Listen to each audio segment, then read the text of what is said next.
Oui, je pense que c'est aujourd'hui en Italie la meilleure équipe, l'équipe la plus expérimentée, l'équipe qui a plus de profondeur dans... Naples est plus spectaculaire quand même au niveau du jeu. Naples est plus spectaculaire souvent. Naples est plus spectaculaire, mais Naples avait un effectif, je pense, de 13-14 joueurs, là où l'Inter a un effectif peut-être de 20 joueurs.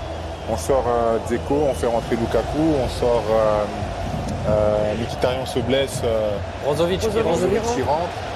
Et l'intensité qui est mise en fin de saison par une équipe comme l'Inter est au-dessus de ce que Naples a pu produire lors de ces dernières semaines et au-dessus de ce que le Milan AC nous a montré lors de ces 2 derniers matchs. Naples peut entretenir des regrets, je pense, parce que sur les 2 matchs joués contre l'Inter, je pense que ça aurait été une confrontation beaucoup plus équilibrée, voire même en penchant plus du côté de Naples, parce que on a été surpris de la victoire du Milan AC face au même Napolitain. Et c'est vrai que bon, là, on se retrouve dans une situation où on retrouve finalement aussi le football italien. Ça, c'est une très bonne chose. On avait perdu de vue depuis pas mal de temps. On savait qu'ils étaient capables de revenir. Mais il faudrait que ça soit pas qu'un feu de paille et que demain, ces clubs italiens continuent justement à montrer ces beaux visages. C'était il y a 6 ans, la dernière finale d'un club italien, la Juve, qui s'était inclinée en 2017 face au Barça. Et la dernière victoire, c'était il y a 13 ans. Alors justement, avec l'Inter de Mourinho. Parlons-en des finales de l'Inter. Ce sera la 6e à Istanbul. La 6e dans l'histoire pour l'Inter, qui pour le moment a 3 victoires en Ligue des Champions, 2 défaites en finale. Les victoires en 64, 65 et donc plus récemment, il y a 13 ans, avec José Mourinho sur son banc, les défaites en 67 et 72. Voilà, ils sont plutôt... Ils réussissent plutôt bien leur finale. Ils ne sont pas comme Benfica qui a perdu... La Juve. Ou la Juve, effectivement, qui est la grande spécialiste des finales perdues. Les interistes seront un adversaire difficile. Quoi qu'il arrive, moins brillant comme ça que l'autre finaliste, qui sera City ou le Real, mais c'est vraiment le genre d'adversaire qu'on n'aime pas affronter. Ouais, c'est le genre d'adversaire qui peut te tromper une finale parce que c'est déjà une équipe qui défend bien, qui est bien organisée. Bon, depuis ces dernières semaines, où il enchaîne les statistiques, je crois 7 buts lors de ces derniers matchs. Et c'est surtout un joueur qui sort du banc et qui est décisif. 7 buts lors de ces 11 derniers matchs. 7 buts lors de ces 11 derniers matchs. 12 avec celui-ci. Merci Gauthier. Et il n'a pas marqué ce soir. Oui, mais ça fait 11 plus 1. En termes d'accessibilité. 12 buts, 12 matchs. Très bien. Et il est aussi passeur décisif. Oui, qui lorsqu'il sort du banc apporte vraiment quelque chose. Il est décisif, il est important. Il a l'esprit. Il a l'état d'esprit qui correspond à ce que veut Simone Inzaghi et il va jouer sa première finale de Ligue des Champions. Il était dans la tribune en 2012 lorsqu'on la gagne avec Chelsea et là il aura l'opportunité. Il sera au minimum sur le banc. Au minimum sur le banc. On va voir le but de la victoire, justement, le but qui a scellé la qualification. On en prenait le chemin. À vitesse normale, on se dit oui, effectivement, on s'attend à ce qu'il arrête tous les ballons, mais bon, comme on a dit, c'est pas une machine. On a la cune de machine, elle est là. Ah ouais, elle est là, elle est assise sur le canapé. On peut être surpris d'ailleurs que Martinez choisisse le côté complètement fermé. Il a la possibilité de croiser. Expliquez-nous, Didier, faites-nous rentrer dans le cerveau du buteur là. À quel moment il décide et pourquoi il prend côté fermé? Bon, à ce moment-là, je pense qu'il tente le coup en force. Pied gauche qui n'est pas forcément son pied fort, mais son objectif est de cadrer.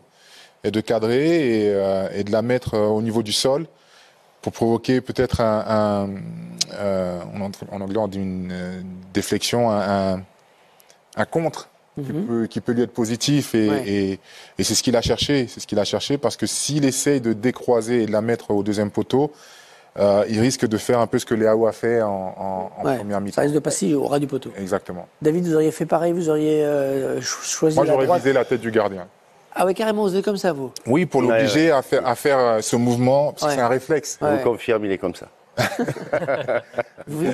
Obliger le gardien à table, avec super gardien, on en a parlé, c'est Onana, défense à 3, avec des tueurs derrière aussi. Le maillot de Giroud. Ce qui symbolise cette défense agressive et toujours vers l'avant, c'est ce maillot de Giroud qui est déchiré, il est obligé de changer de maillot en deuxième partie de match.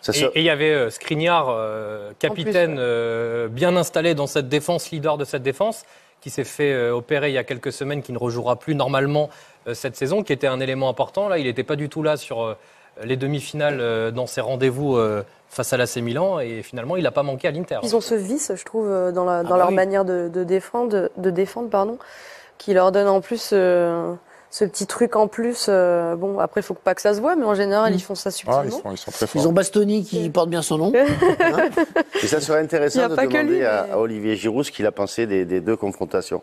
Je pense que ça fait partie des deux matchs les plus compliqués qu'il ait eu à gérer dans sa carrière. Parce que là, on l'a vu, je veux dire, non seulement le maillot déchiré, mais après, dans tous les duels, c'était arraché partout. T'attrapes le truc. Il a pratiquement pas eu un ballon à négocier au pied.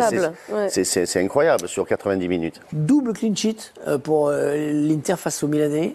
One more, j'allais dire. Oui, parce que sur les 6 matchs, la élimination directe face à Porto, face à Benfica et donc face à l'AC Milan, eh bien, l'Inter en a terminé 5 sur ces 6-là sans prendre de but. Ils ont seulement pris 3 buts lors du quart de finale retour contre Benfica où il y avait eu 3 partout. Dont 2 dans les arrêts de jeu. Sur toutes les autres rencontres, oui, alors que c'était déjà plus ou moins joué. Sur toutes les autres rencontres, c'est à chaque fois des clean sheets pour Onana. C'est une vraie défense de fer, cette équipe d'Inter. C'est la base, hein. Une bonne défense. On peut construire une équipe sur une défense. Franz Beckenbauer disait moi, je construis une équipe à partir de ma défense et puis après, mon milieu et mon attaque.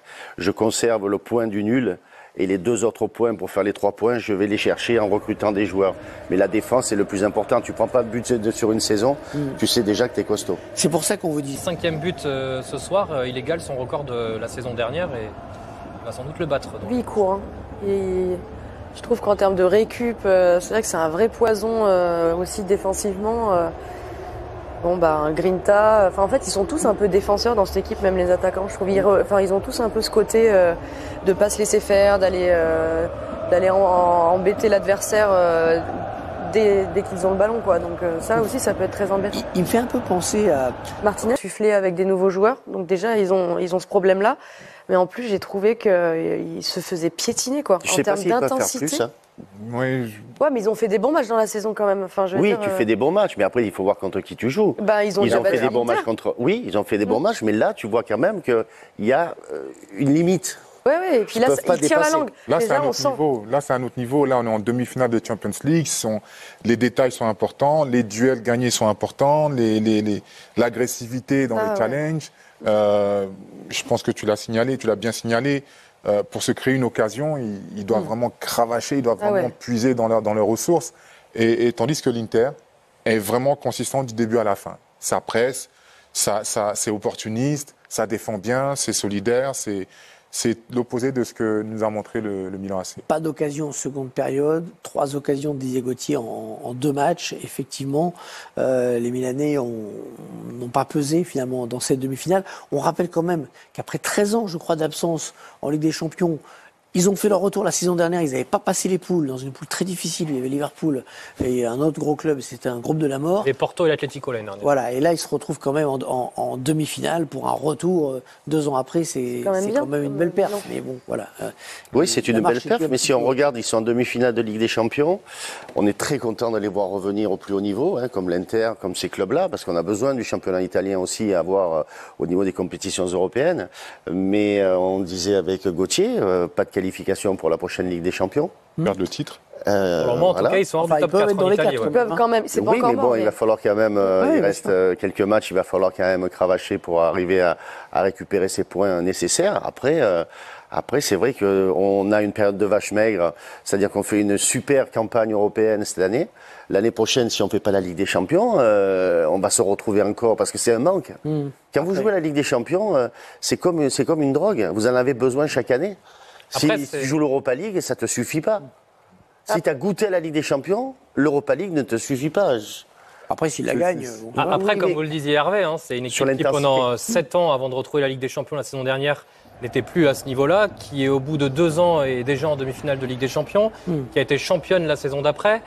Elle a perdu un joueur important, c'est Franck Kessié au milieu de terrain. Benacer s'est blessé très tôt lors du match aller et ne reviendra pas avant très longtemps. Raphaël Leao, on l'a vu, n'était sans doute pas à 100% ce soir et a raté le match aller. Tout n'est pas à jeter non plus dans le parcours de l'AC Milan. Mais il faut qu'ils étoffent leur effectif s'ils sont qualifiés en Ligue des Champions ou même en Ligue Europa, en Europa League, pardon. Parce que je pense que c'est vraiment ça qui a pêché en fin de saison. On a senti que physiquement ils étaient au bout du rouleau. André Onana va jouer sa première finale de Ligue des Champions, lui qui avait connu un scénario. Ça dépend. Si on considère ce match-là, oui, parce que l'écart avait été fait par rapport au match aller. En revanche, les 25 premières minutes du match aller, si l'on considère cette double confrontation dans son ensemble, l'Inter a été très direct et a totalement assis sa domination par rapport au Milan AC, Sidney. C'est assez simple avec l'Inter, les défenseurs défendent, les milieux de terrain prennent des ballons pour les donner aux attaquants qui marquent. C'est du football basique, mais qui est relativement bien fait. Donc c'est pas forcément hyper impressionnant, mais ça a le mérite d'être hyper efficace. J'ai une autre image, moi. Un autre animal ? Le caméléon. Parce que vous voyez, ils prennent une couleur, on les voit pas, mais ils sont très lents, ils vous endorment, et tout à coup il y a la langue qui fait...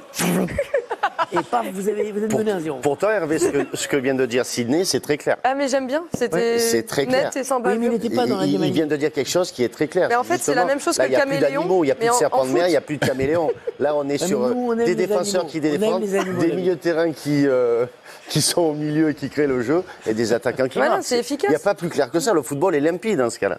Oui. Très bien. Bravo Sidney. Merci Sidney de nous ramener à la réalité. C'est un peu du foot à l'ancienne finalement ce que fait l'Inter, avec un jeu direct, du jeu long, on en parlait la semaine dernière, mais ça fonctionne. Et c'est un peu ce que l'Inter avait fait en 2010 avec Mourinho lors de la finale contre le Bayern. On va vous remontrer les images quand même, parce que cette finale disputée à Bernabéu. Sidney, puisque vous faites un tabac, on vient vous revoir avec Paul Choucriel sur la perspective de la finale. Real ou City, vous connaissez bien les deux équipes. Paul, vous serez demain d'ailleurs à l'Etihad pour commenter l'autre demi-finale. Est-ce que vous êtes d'accord pour dire que cet Inter-là est peut-être le pire adversaire pour que ce soit le Real ou le City, ou Man City? Quoi qu'il en soit, ça sera difficile de bouger cette équipe. Parce qu'elle est très pragmatique, parce que voilà, il n'y a pas de superflu dans cette équipe, ça joue comme ça s'est joué. Et déjà, ça défend bien. Et quand une équipe défend bien, que ce soit contre City ou contre le Real, leur prochain adversaire, ça sera compliqué pour les deux équipes de marquer un but à cette équipe de l'Inter. Pour avoir vécu ces deux matchs ici, Hervé, j'ai l'impression vraiment que l'Inter a quelque chose que le Real et que City n'a pas, c'est cette capacité à, on parlait de l'intensité lors du match aller, à mettre toujours plus la pression sur son adversaire. Ils les ont étouffés, les Milanais, au-delà de ce qu'ils sont capables de faire avec leurs moyens, les garçons de Stefano Pioli, que ce soit la semaine dernière ou cette semaine, à aucun moment ils ne l'ont laissé la chance d'espérer, et ça c'est la très très grande force de l'Inter à mon sens. Merci Paul, merci Sidney. Ils les ont étouffés comme un boa de mer. Voilà, un boa de... Ah ouais, ça ne s'arrête plus là. Attendez, Hervé, après pour rebondir sur ce qu'on vient d'entendre, l'Inter qui joue contre City ou le Real, déjà il faut avoir le ballon. Je pense qu'avec City et le Real, le ballon, ça va être compliqué de l'avoir si on s'appelle l'Inter. Parce que quand on voit les milieux de terrain de City ou du Real de Madrid, ça joue très bien au ballon. Donc là, ça serait un adversaire qui serait beaucoup plus compliqué à l'Inter pour développer leur style de jeu basique, de serpent de mer, de caméléon, de ce que vous voulez. Caméléon de mer. Bon, écoutez, on verra ça demain. 21h, le match entre City et le Real. 19h, jour de foot. 19h50, le Canal Champions Club. Moi je dis footy sur les biens, moi ça va normalement. Je savais pas que les matchs de Ligue Europa se jouaient le mardi. D'habitude ça se joue le jeudi mais pas le mardi. Quand tu passes d'un Real City à Inter AC Milan, tu vois, c'est pas la même saveur. C'est pas la même saveur. C'est pour ça même là ce match, bon, peu de gens l'ont regardé. Des gens l'ont regardé mais peu de gens l'ont regardé. Mais en tout cas l'Inter s'est qualifié. Pourtant Maignan a tout fait pour sauver son équipe. Et beaucoup connaissent l'ange Michael, mais peu connaissent l'ange gardien. L'ange gardien, Mike Maignan, peu connaissent l'ange gardien. Il a fait les arrêts, franchement il a fait les arrêts, il a fait les choses. Sans lui c'est terminé au moins 3-0. Il a fait les trucs, hein.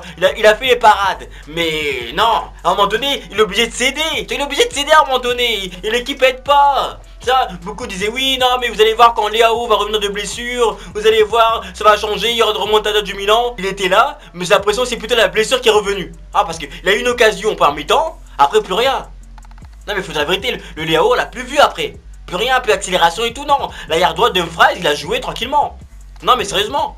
Le problème aussi, c'est l'attaque. Quand on voit Giroud qui est en attaque, mais c'est pas parce qu'on a reculé l'âge de départ à la retraite qu'il faut pas que tu partes à la retraite. À un moment donné, il faut peut-être songer à peu partir à la retraite. Tu vois, parce que le mec était là, le Milan joue en contre-attaque. Donc faut être un peu rapide, faut mettre un attaquant rapide. Le mec était là, même en pleine vitesse, tout aussi lent que les 3 défenseurs. Non mais c'est incroyable. Surtout les défenseurs de l'Inter. On leur a dit de faire le pressing, eux ils ont compris le pressing. Toi, les machines à laver. Parce que comment ils tenaient son maillot, c'était incroyable. Ils l'ont même déchiré le maillot. Ah ouais, ils l'ont troué carrément. Tu vois. Mais en même temps, tu peux que le mettre lui. Parce qu'il y a qui j'y où Zlatan en tribune, en train de suivre les matchs. Mais il est obligé, parce que son corps ne suit plus les matchs. Son corps il peut plus. Son corps ne peut plus jouer. Lui aussi, il faut qu'il parte à la retraite. Certains, ils doivent accepter la retraite. Accepter, c'est incroyable. Ils sont là, ils continuent à forcer, à forcer, à forcer. Le corps il en veut, il peut plus. Le corps ne répond plus. Voilà, et ça donne des matchs comme ça, où l'attaque, il fallait des attaquants rapides. En contre-attaque, il n'y a pas eu ça. Après on a fait rentrer Origi, puis Origi peut pas être titulaire. C'est un mec c'est un footballeur, mais lui il est bon que sur une mi-temps, même sur 20 minutes. On a fait rentrer, mais comme avec Liverpool, la remontada de Liverpool, il avait au moins eu 2-3 buts, tu vois. Il a pu mettre le dernier. Mais là, non, il y a quel truc à remonter. Ah non, c'est un super sub, Origi, mais c'est pas un super héros, il peut rien faire. Bah voilà, il peut rien faire. Et en plus, il manquait aussi Benasser, il y avait trop de choses, trop de choses. Le Martinez, le mec, il est venu, il était carrément énervé. Oh, le Martinez, il est déchaîné, Lautaro Martinez, il est déchaîné. Et Lukaku qui est venu, beaucoup le critiquent, Lukaku, mais franchement, de revenir de Chelsea, là où c'était compliqué, là où l'atmosphère du club était compliquée, de revenir là et aller en finale de Ligue des Champions, respect à Lukaku. Non, franchement, respect à Lukaku. Et surtout qu'il a fait une bonne passe D à Martinez. Après, pour moi, cette équipe de l'Inter et tout, oui, la finale et tout, on est content, on est en finale. Mais il y a peu de chance pour moi qu'ils gagnent cette Ligue des Champions. Il y a peu de chance.